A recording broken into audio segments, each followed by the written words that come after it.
Hi everyone. So today it's my pleasure to have Akhil on my podcast out of office. Yeah, we're currently walking in a park.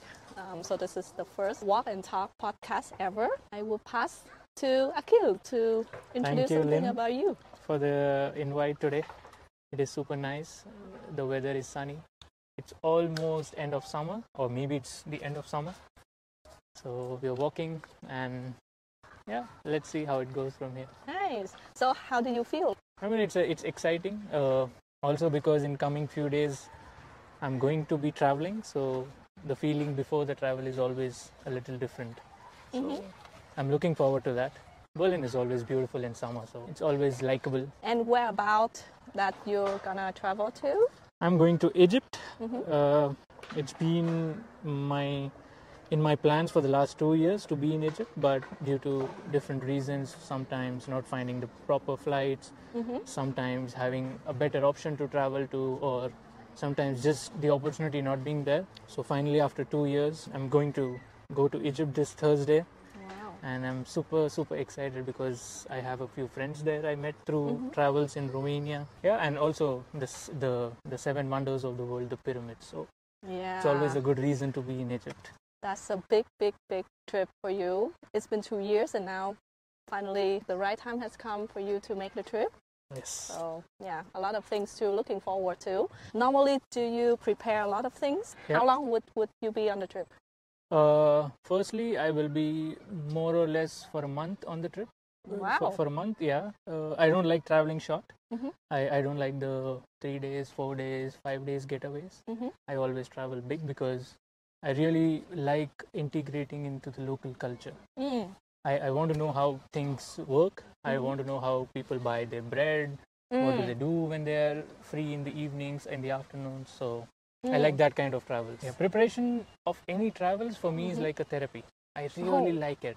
You know, the best thing about traveling for me is nowadays we are in the digital world. So I like on my monitor, I like to open the map and I really like to see where I want to go. That's the biggest form of encouragement I can ever have for myself. Like seeing the map and seeing, oh, I can even travel here, I can even travel here. So I really like understanding the country. For example, I've been in talks or reading about Egypt for the last 3 weeks or 3.5 weeks since I'm back from Turkey. So for the last 3 weeks, I've been reading a lot of blogs, watching a lot of YouTube videos about things to do in Egypt, things not to do in Egypt. And before every travel, if it makes me a little nervous, I know I'm doing the right thing. I know it is going to change me a little. And the last time I felt nervous was when I went to Japan and Korea. It was a big deal for me because imagine living in Germany and then going all the way to the other part of the world where you don't know the culture, you've only read about it. So that was the last time something that gave me a nervous feeling was Japan and Korea. And this time as well? This time it is Egypt. Between I was in Turkey, but I was with a friend, so I was not traveling, but I was just vacationing. But when I travel, and these are two different things, vacations and travels. When I travel, there has to be something that I'm really excited about, which makes me nervous. Does it mean that because you have to get out of your comfort zone that you feel nervous? Yes, I try to put myself in different situations. For example, now, Egypt is... You can never prepare for Egypt, for example. There is a train in Egypt that doesn't allow the foreigners to travel. So you always have to find different ways to travel cheap. I don't know what is it called in English. Maybe modest? I don't know. So you will have to find your own ways to travel if you don't want to spend a lot of money there. Because, for example, I will give you an example in Egypt. From Cairo to Luxor, a normal train for an Egyptian will cost 5 euros, but they expect the foreigners to pay from 70 to 80 euros for the same train. Wow. So such a huge difference. The challenge I have for myself is to find ways I could travel for the same price, or maybe through a bus for the same price, more or less. So I like that idea of, I don't want to do what everybody does. I just want to find my own ways, go to a bus to Luxor, for example.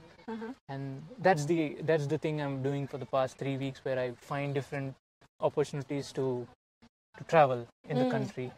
And I found few places where I really want to be there. That's what is exciting to me. It wouldn't be like the known path, but rather like the less well-known path?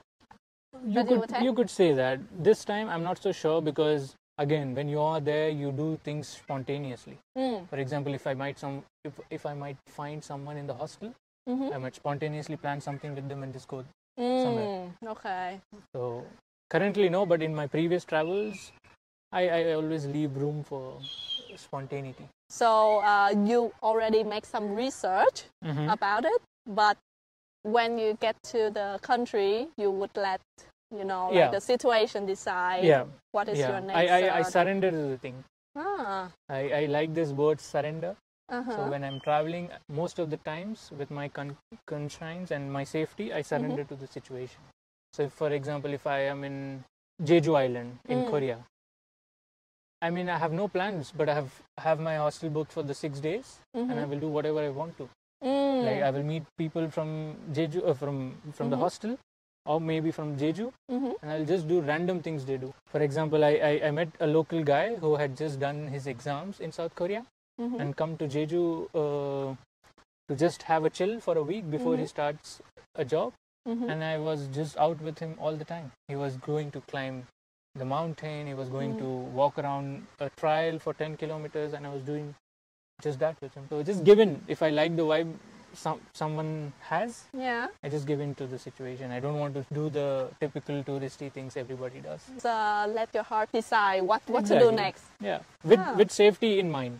Of course. I mean, I don't want to be dumb and just do whatever they want me to do. Like if they jump off the bridge or something. Exactly. Then you would do the same. Just keep your sane mind and believe what your gut tells you to do.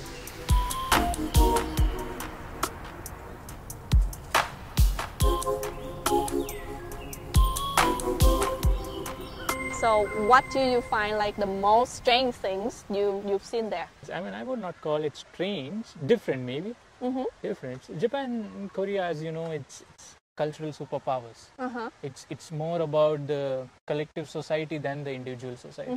Even though they're struggling individually, a lot of things I learned from my trip. It changed me really. For example, the way they bow in Japan to greet everybody. If you look at it in a way, they're believing that the other person in front of them has some energy inside which they bow down to. I mean, in a way, if you look at it, it's like they're treating you as someone above them. So the ego normally a human has. I mean, I look at it as Japanese people don't have much ego, or maybe they do have it, but I look at it as a way that they're very down to earth, that they bow to a random stranger on the road. It teaches you something. It taught me to be nice. It taught me to be very humble about anything I'm doing in my life. Sometimes we think that just because we're traveling to hundreds of countries, we think we're above everybody, but no, it's just pure luck, maybe, I find, or the privilege we live with in Germany. At the end, like everyone is the same, and I think the other person maybe have another thing that's better than us. That's the beauty of humanity. We complete each other. What you lack, I complete with you. That in partners at least, and what the other partner lacks, the other person completes in that. We complete each other.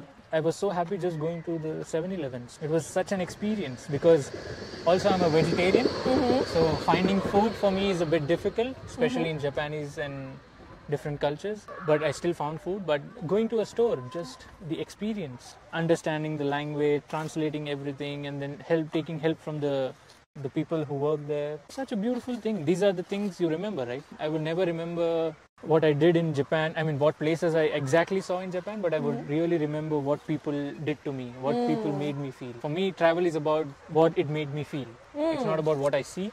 It's about how it made me feel. And that is something I take back home, and then I try to evaluate on the same. I come back home, I find myself such a better person, such a better human. Like I really like evaluating my own behavior. So what I learned from my travels, consciously or unconsciously, put in work in my regular life in Berlin. And I find a lot of change inside me. I've become more peaceful in general. Travel has helped me become a lot of things I was not. So can I say that traveling changed you in a way, make you a better person? 90% of what I am, like what I learned, what I have from traveling, I would say. Rest is reading books, meeting people, of course, and watching some podcasts or something else, the upbringing I had. But most of the things I learned because Now it's been 10 years of me traveling on my own. I was 18 or 17 when I moved, when I had my first trip outside of my comfort zone. In India, I come from India, travel from one part to the other part takes a lot. It's cheap, but it takes a lot of your time. Yes. And the best thing about being young is that you have a lot of time. You don't have a lot of money, but you have a lot of time.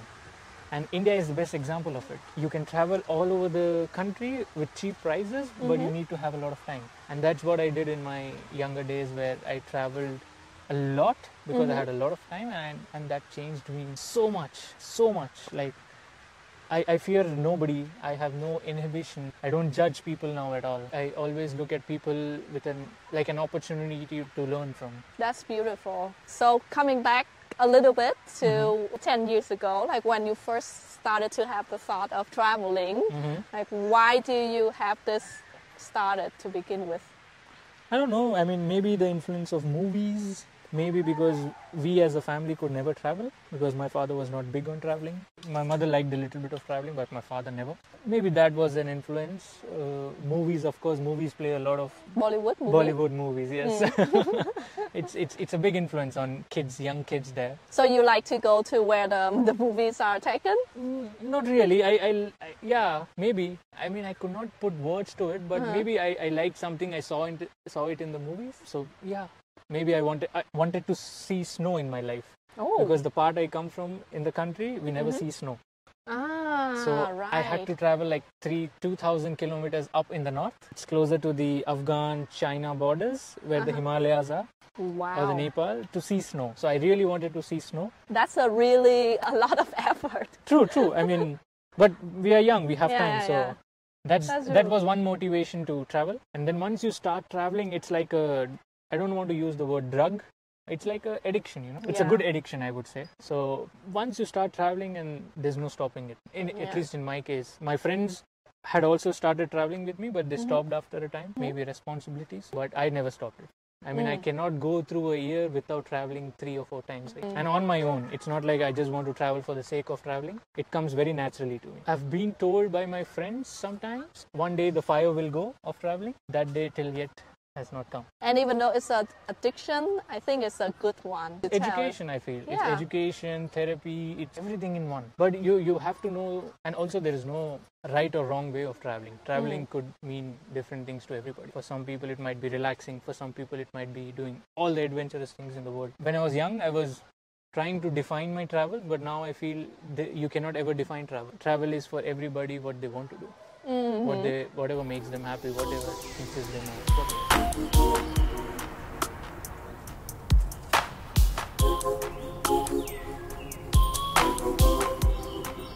If your style of traveling say something about you, what do you think it would be? I mean, I'm not so sure what does my style of traveling tell about me.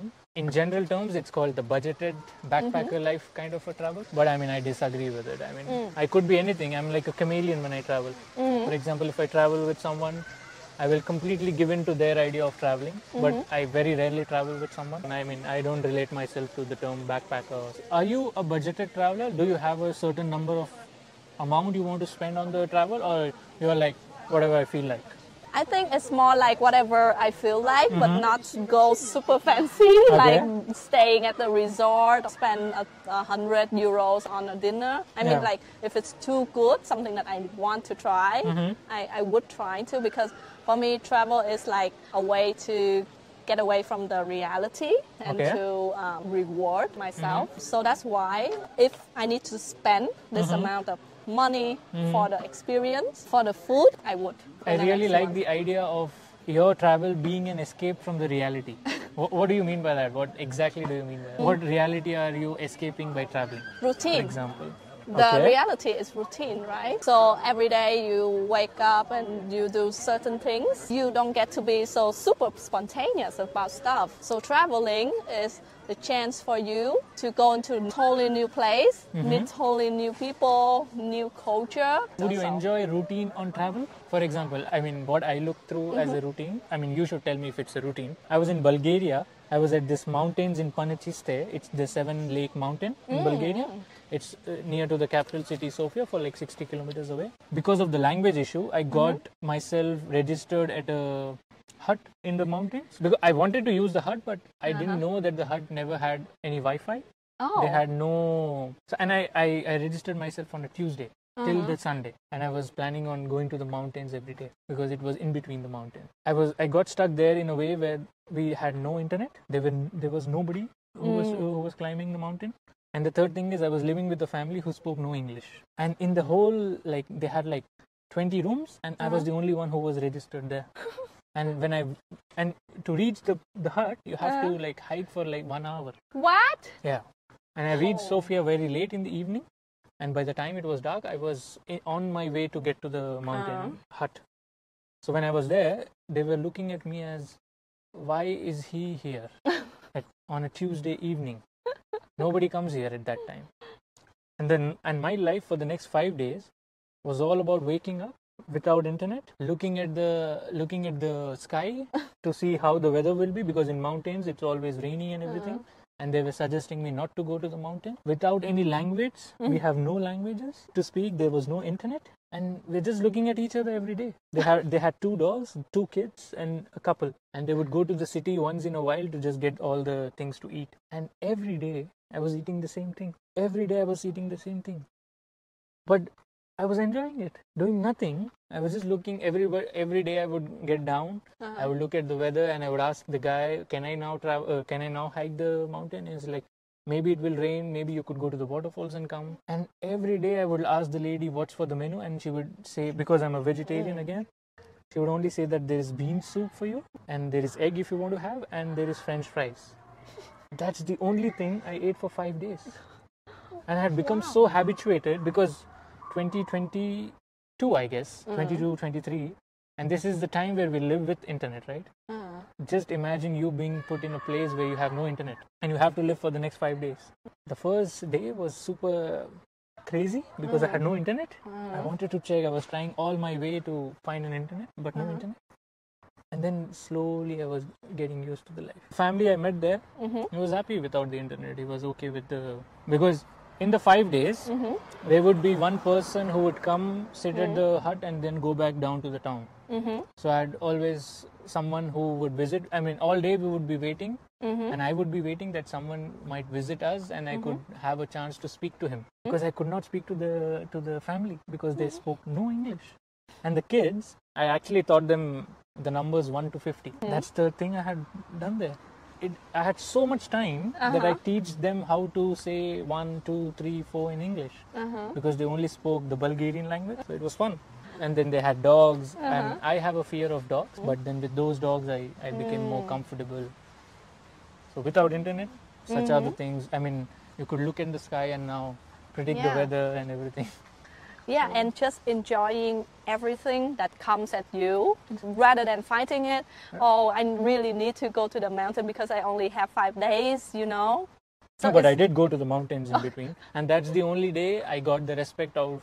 You could see when someone respects you, you could see it in their eyes. And that's the day the guy who owns the hut or who runs the hut, he was looking at me very happily. Yeah, like, you did something, man. Not just sitting at the hut. You did something. It was very, very strange. I don't give enough respect to my travels in Bulgaria, because now it sounds like I did nothing there, but now that I reflect upon it, it's such a beautiful thing. Just imagine eating the same food, the same day, every time, same time, and then you do nothing. All you have is mountains to you, and you just go somewhere or the other. Yeah. It's like I don't know how is it called in English, but it's like for me, it's would call mindfulness. Like you enjoy whatever is in front of you, exactly. And you don't look to the other things, want to do other things. Just enjoy the thing. Surrender, as always. Just surrender. Yeah. Yeah, that's super cool. Does it happen a lot in your trip? Like eating the same food, yes. Eating the same food, yes. That's the thing with me, because I'm a vegetarian. What I do is, whenever I go to a country or to a city or a town or a village, the first or second thing I do is, I always look for the supermarket, because once you understand the supermarket in a country, you can understand 30 to 40% of the things. Yeah. That's true. And first thing, once I look for a supermarket, I find the good supermarket, and the second thing I do is I find something where I can always go and eat the same thing. And it's very difficult. For example, in the Balkans, it's very, very difficult. So what I did is, in Balkans, when I went to Albania or, for example, North Macedonia, so they have the same dish, but it's called different in other countries. So for example, in Albania, it's called travce gravce. It's like a bean soup with paprika and everything. So what I do is, now I've found a place where I can come and eat the bean soup every day. Same food, same time, and they then start recognizing you.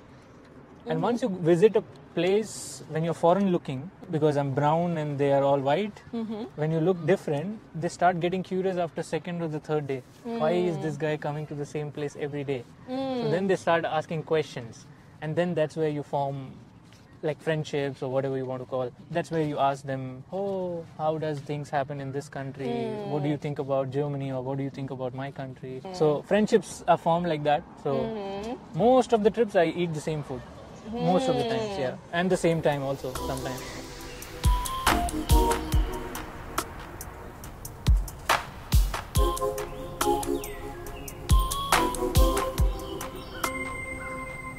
Is it also the habit that you have in your normal life? To eat the same food? Yeah, to eat the same food. No. Try to eat different things every day. But you do it on your traveling. Yeah, it's very funny, right? Like I eat the same food. I don't. So try. your style is totally different than mine. Like it's so strange and funny that I mean, I can give you the same example of Japan. So do you know okonomiyaki? It's like a noodle with sauces and egg at times, and you can also have it with meat. And it's prepared right in front of you, if I'm saying it right. When I was in Osaka for a week, again, I found a place where I would go in the evenings, and there were two ladies, super nice women, Noriko and Natsumi, and they knew I was a vegetarian, and they would do all the things possible to give me something vegetarian. She would get me a potato from the place and ask me, because again the language is the issue. So she would show me the potato and she will ask me, "Can you eat this?" And I'm like, "Yeah, I can eat this." And then she would put it in the whatever dish she's making for me. So eating the same food, in a lot of countries I've done that. In Korea, bibimbap. I've had bibimbap for everywhere I used to go. Bibimbap. Where is bibimbap? Where is bibimbap? It's funny. It's actually a good point that I eat same food on travels, but eat differently at my home. Do you try to eat different food when you're traveling? I always try different food, so that's why I make the research and also the checklist. So if there's 10 different food that's famous, I would have to try because I love food so much. I think food can also tell something about a country as well. Do you think people think in a certain way if they eat a certain food? For example, if I'm a meat eater, do you think that plays a role in the way a person thinks? I remember reading it somewhere, or at least they say it in my culture maybe. I'm not so sure. But they say when people eat meat, it leads to a lot of violent thoughts. Maybe they say it because they want us to eat only veggies. I don't know why, but I follow. I'm a big fan of athletes, like strong mentality, personality. For example, do you know Novak Djokovic of Serbia? So basically, he's a brand ambassador of eating vegetarian food. He comes from Serbia, which is a meat-eating nation, but he only eats vegetarian food. I mean, I don't know, maybe because I'm vegetarian, I'm finding reasons to believe that vegetarianism helps. I mean, in his words, it helped him a lot with energy, and I believe everybody eats to their own. They can eat whatever they want. Vegan is always really hard to find in any country. I think also stick with one dishes also make your life easier. Like you don't have to run away all the time. Berlin is the only place you would find vegan food easily. Yeah. All over the world, I had difficulties finding vegan food. Yeah, that's true. It's very, very difficult. So that's why I think in that way also my relationship with food has decreased a lot. Because I don't have much options when I travel. So I'm happy with whatever I get. That's why my taste buds are not there at all. I can eat the same food for 2 months also. But from what you describe, you can easily enjoy even if it's the same thing over and over again. Yes. That's why I enjoy my routine in Berlin. I like my life. I live my life as if I'm the most important person in my life. But when I meet people, For me, they are the most important people in my life. When I'm on my own, I'm my best friend. I really enjoy what I do. I have my routine. I enjoy my routine. And it's a funny thing that my boss once said to me. When I come back from a vacation or travels or whatever you want to call it, I don't take time to get into the routine. On the first day, I'm switched on. Like, this is something my boss told me, that you don't have a feeling where you are thinking about your vacation, your travels and everything. The first day you join the work, you're so switched on. Like, you know what to do, you know what not to do. And once the vacation or travel is over, you're already thinking about the next one. So currently, I have 6-7 countries already have not planned, but there are in my pipeline to visit. I know where I want to go and where I won't want to go currently, due to, for example, I don't want to go to not Scandinavia, it's called Scandinavia. Scandinavia. Because it's crazy expensive. Yeah. I don't want to be there at all. But I know I want to go to South America soon. So that's it's my mind. It's now become muscle memory, I come from one, I know where I'm going next. So for example, for this whole year, I know what my plan is. I go to Egypt, come back from there, then I go to Holland for a week, meet my friends a few, come back, and then I maybe probably more or less travel to India, and maybe from India I travel somewhere else, and then come back to Germany. From one destination, it will give you the inspiration of the next destination. Maybe I meet someone on my travels where I find that the country they come from is very interesting. For example, in Turkey, I met someone from Mongolia. And I've never met someone from Mongolia. Me too. It's very rare to find them in Turkey at least, or maybe in Europe. So then I started speaking to her, and then she told me how life is in Mongolia and how difficult is it for people to move out. I can in future plan Mongolia, or maybe I met someone in Georgia. She was an Austrian. She told me that she really likes visiting the Kazakhstans, the Kyrgyzstans and all that. So then that became a thing. You learn from people. Also like the idea that the next person or the next destination would inspire you to go on the next trip. True. It's like a tunnel, and then you would see it eventually. It doesn't show like very clear at the beginning. I know I will be traveling somewhere, but I don't know where. So that's a nice thing to have. You are not fixed on a plan, It's not like I want to be just there all the time. No, I can be anywhere. Maybe tomorrow I like going to Vietnam. Yeah. Tomorrow I write you a lot of messages what to do in Vietnam. It's a feeling. Let your heart take you to the next place. I mean, as I'm growing older, the only thing I learned is just give in. Just give in to everything. Yeah. Don't just fight. Surrender. Don't fight anything. You cannot control anything in life.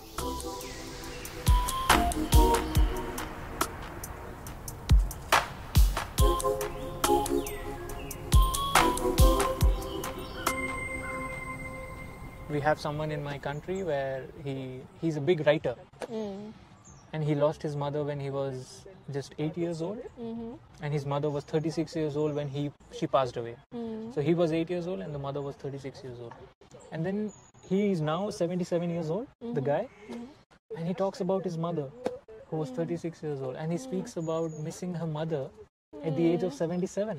Aww. And that is him realizing or evaluating his own behavior, right? Yeah. And it is so beautiful. Yeah. And that is something that really touched me. Yeah. Not someone falling on the road. It's strange. But strange, they both have their own equal pain, right? Yeah. But it's from all of those years, and then the pain must be there for him. 80 just imagine a 77-year-old, and we call him an old person in the society. 77 years old. He's talking about his mum, whom he lost when he was 8 years old, and the lady was 36 years old. It is bizarre, right? Yeah, bizarre. But that is so beautiful to me. Yeah. That is so beautiful to me, that he's able to express himself in a way that you could never think of. Yeah. Who was just 36 years, who did not even cross the age he is now. Yeah. Very, very bizarre, right? Yeah. But so beautiful, so beautiful. A 77-year-old talking about a person who he saw maybe 70 years back. I mean, these are things that really drive me. Like, it really connects to me. And it is very strange that after coming to Germany, I feel more connected to my own culture. And 6-7 years outside India, I learned so much about my culture. I understood the politics of the culture. I understood the poverty of the culture. I understood the dynamics. I understood the religions, the caste, and everything. Do you think it's because you are an outsider and then it's really easy for you to look at it? Exactly. I'm not part of the system now. So when I look at it as a third person, it's easy for me to understand or judge or whatever you want to call it. And it's the same with my parents. I don't look at them as parents now. I look at them as a male and a female, or a man or a woman going through their own life, and it is absolutely possible for them to make mistakes. But back home, for me, my parents were like gods. I mean, not like gods, but I mean, whatever my father said was the most right thing ever. Back then, your role models are your parents, right? When you grow up, when you're super young, you look at your parents and you think there is nobody else than them. But when you move out, when you look at them as a third person, you understand if you are capable of making a mistake, so are they. They are learning about life as much as you are doing. So that helps my relationship too. Yeah. It helps a lot with my father. Being objective is also important with yourself as well. Like sometimes I get too attached with myself and then I couldn't see everything so clearly, why I did that.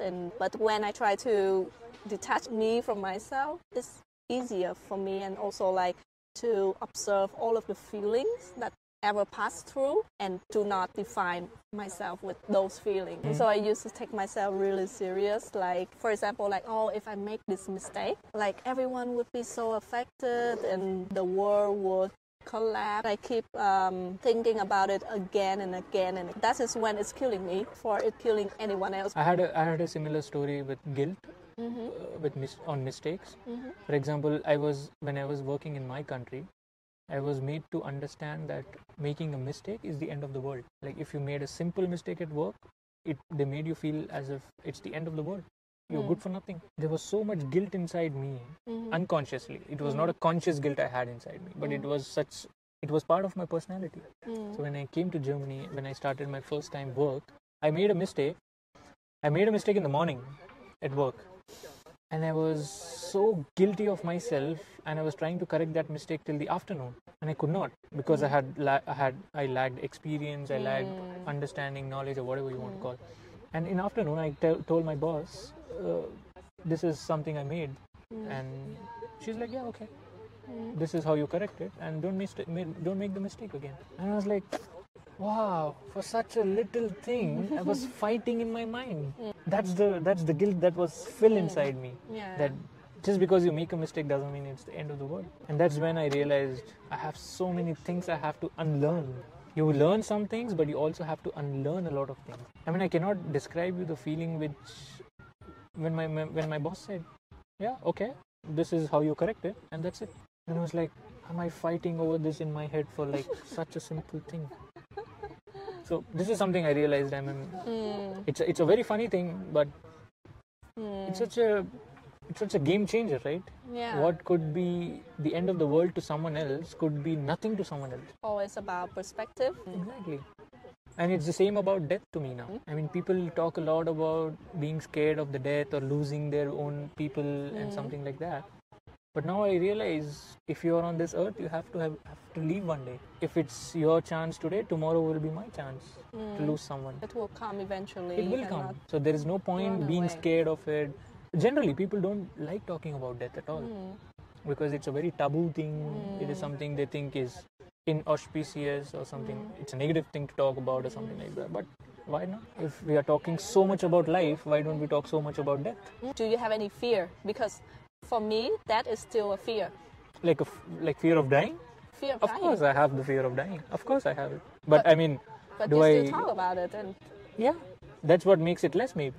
is this how you face your fear? Maybe, could be. It's a nice... I mean, that's the first time someone's put that into perspective. So, could have been. Could be those things, yeah.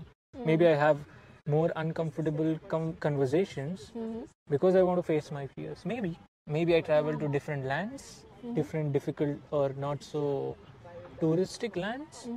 Maybe because I want to face my fears. The culture I come from, solo travel is looked down upon.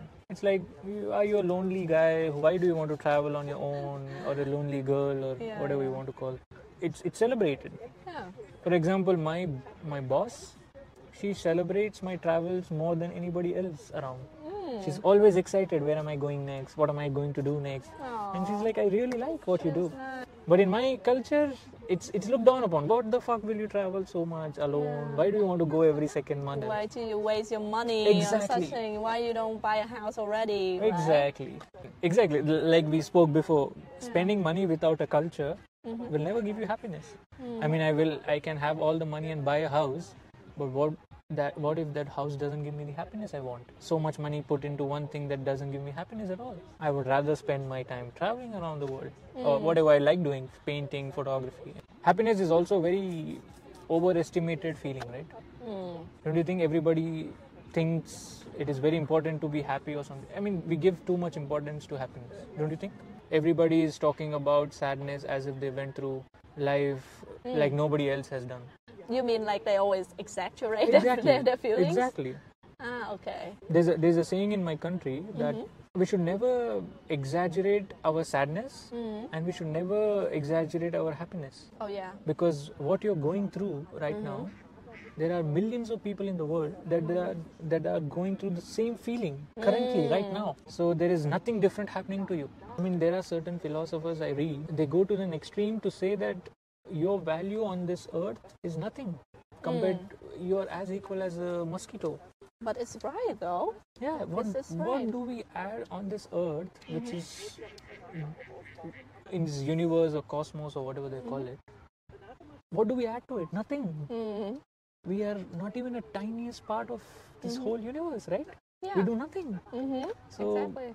Taking yourself or thinking yourself you're the most important or you are the thing, your happiness matters, your life, your nothing. Yeah. Nobody matters. I think it's always had to do something with the hormones that we have, right? Like for example, if I have this certain thing, I would get too high. And then I would, like live in that feeling for 2 days straight. I think and it all comes down. Yeah. And then when it's gone, it just gives me, like the empty feelings. And it's not good. Like I shouldn't be feed on those dopamine. Like you don't need to like be happy again about the same thing. In our scriptures, there's a saying that you should try to live your life on equilibrium. Don't get super high when it's good days and don't get super low when it's bad days, because every day will change and no 2 days are the same. It's always finding the balance. So not getting too low, of course, but not getting too high. Always keep the balance. Life happens and everybody realizes that at one point or the other.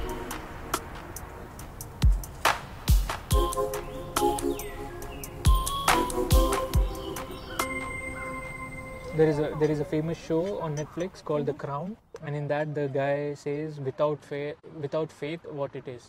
What is there without faith? One must have faith, and faith could be anything. Faith could be you believing in the tree, you believing in the God, you believing in the phone you have, or anything. Faith is faith. And what do you believe in? Myself? No, my relationship with God has changed in the past few years. Oh yeah. Before I was not a believer. I don't currently also believe that there's God, but I believe there is some higher energies for sure in life. Because what I am doing in my life, or what I can only speak about myself. What I'm able to do in my life, I don't think so I have the capacity to do it. There is some higher energy that is working, which is helping me do that. I have a great example my father gave me. For me, it's a great example, but I don't know how you take it. Mbappe, for example, Mbappe. Yeah, Argentina and France played the final of the World Cup. Everybody wanted Messi to win, and Messi won. And Mbappe, he played a really good game. He brought the French team back to the contest because they were trailing 0-2, and Mbappe scored 2 goals in a span of 2 minutes, and that's a big deal in football. And then I casually said to my father that, Mbappe is just 22. He's already won a World Cup at 18 or 19, 4 years back. He will again, if possible, win a World Cup now. And by the time he retires, he could win like 4-5 cups. And my father said one thing that, mind is not this. You can never tell if his mind is the same after 4 years in the next World Cup. So you might think that you are doing everything, but there has to be something up there that will help you do that. to be consistently doing that all the time. Yeah. For example, Ronaldo is the best footballer in the world. Mm. I mean, I'm pretty sure he's not. I mean, I don't know if he's already said it, but maybe he also doesn't believe that he did it all. There has to be some energy that is pushing him. Why is he the best? There has to be something. It's not alone his own effort. I mean, I believe there is for sure something up there which is looking after everybody. There's always someone watching, doing stuff, so you should do the good stuff. Sometimes you see people do magic, like in certain things. When people speak, it's all magic. When people play, it's all magic. If you ask them, most of the times they don't even know how they did it. It is very arrogant to think that we are doing everything. There for sure is something up there which for sure is pushing you to. It's the only thing matters is you have to work hard for it. If you sit and you think that everything will take care of itself, it doesn't happen. So you always have to do your best, and the rest you need to just let it to the higher power to arrange that for you. If it doesn't come, it doesn't come. Finding a job, for example. Finding job, finding lovers. Exactly. Anything. You need that bit of luck, and sometimes it works in your favor. Sometimes it's completely opposite you.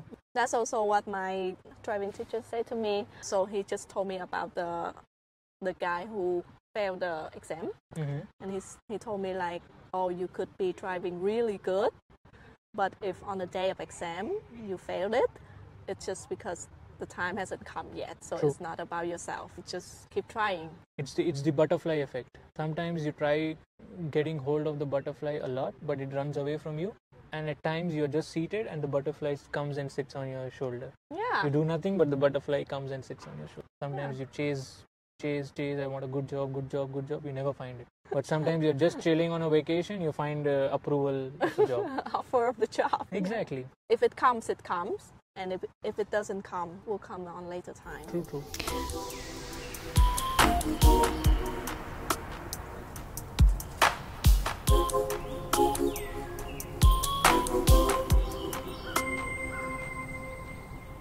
Thank you to all of your sharing today, and it was such a pleasure to have you on this podcast, and I hope to see you in the next episode. Bye for now.